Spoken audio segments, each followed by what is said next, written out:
Hi, I'm Corrine, and welcome to Goodbye Gluten. Saying goodbye to gluten does not mean saying goodbye to great food and great taste.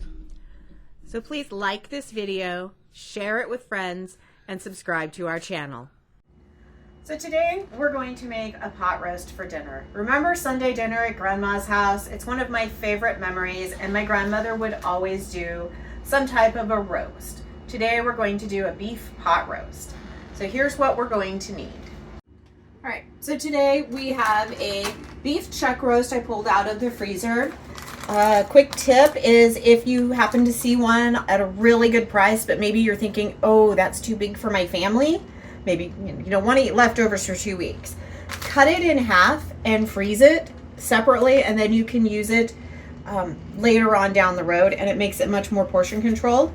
I've got some carrots and celery, as well as some onion. Again, quick tip, if you're like me and you don't like the cooked carrots, celery, and onion as part of the actual food, I take the ends of celery or the ends of onions, carrots, things that are getting a little old in the freezer, fridge, and pop them in the freezer to use later on. So makes it handy on that. We're also going to keep the flavorings really simple with salt, pepper, and some Italian seasoning. All right, so the first thing we're going to do is put some of this. Actually, we're going to put pretty much all of the carrots and all of the celery in. We're putting them on the bottom because that makes a little bed. And then we're going to put some of the frozen onion. We don't need that much. These are just like the tops of onions from when we're cutting onions. Always save these. It's great for stock or making a roast. And then we're going to take our roast and just pop it in, trying not to make a huge mess. And there it is. So now he's supported and ready to go. I'm going to put some salt. I've got about a half a tablespoon here. We can definitely adjust later on down the road, as well as some black pepper. You could use white pepper if you prefer. And then some Italian seasoning. Here it is. That's it. We're going to put the lid on. Yes, I know I have a janky crock pot lid. And right now I have my crock pot on high. It's been warming up, so it's starting to warm up. I'm going to cover it with the towel, and then it'll cook for about 3 to 4 hours on high, and we'll check it at that point. All right, it's been about 4 hours. We're going to do a quick little check of the roast. Oh, yummos. Look at that. Those juices. Give it a little bit of a turn. That'll make some great gravy. Yep. Not quite yet. Nope. So we'll just cover it back up, give everything kind of a bit of a stir.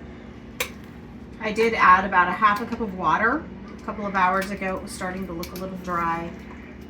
And again, all these pieces, they're going to get discarded once we're ready to go.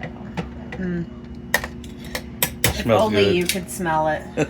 Smell-o-vision. So we're going to leave this. I'm going to drop it to low for another 3 hours, and then it should be ready to go. All right, it's been about another 3 to 4 hours. This does take an all-day process, so keep that in mind. I'm going to pull the crock pot lid off. Put it over there out of the way, and look at this. Yum. We'll pull it forward. I've unplugged the crock pot, turned it off. The string, oh, look at that. The string is just pulling right off. To the side. That's how I can tell it's done. Wish we had smell-o-vision. Yes, wish you did. I'm gonna push that to the side and pull these out. These are Look at that. perfectly shreddable. So tell me, are you on team shredded pork roast or beef roast, or are you on the team that likes to cook it and then slice it in the thin strips?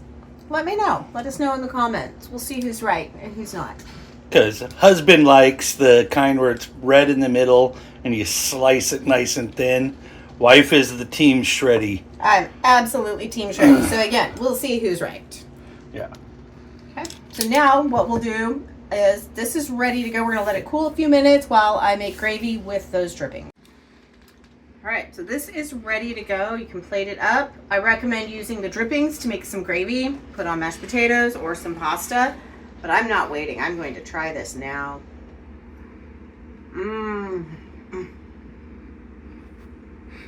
I'm jealous. Just like my grandmother used to make it. It's perfectly shreddy. It's moist. It's tender. Very good. So please remember to like this video, subscribe, share it with your friends, and above all else, remember, saying goodbye to gluten does not mean saying goodbye to great food and great taste. Have a wonderful evening.